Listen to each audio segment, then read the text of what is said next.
ওকে, আমি একটা জিনিস শেয়ার করি। কালকে ঈদ, তো আমরা নানুদের বাসা আসছি। ছাতা দেখেন, আমি ছাতা মাথায়, ঠিক আছে। উঠোনের মাঝখানে যারা আছে বৃষ্টির মধ্যে, এর কারণ কি, এখানে একটু নেট পায় না।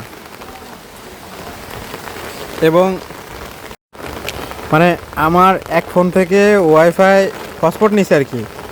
হটস্পট নিয়ে আর এক ফোনে নাম ইনস্টল করতেছি এখন। এই যে হলো বৃষ্টির পরিমাণ প্রচুর পরিমাণে।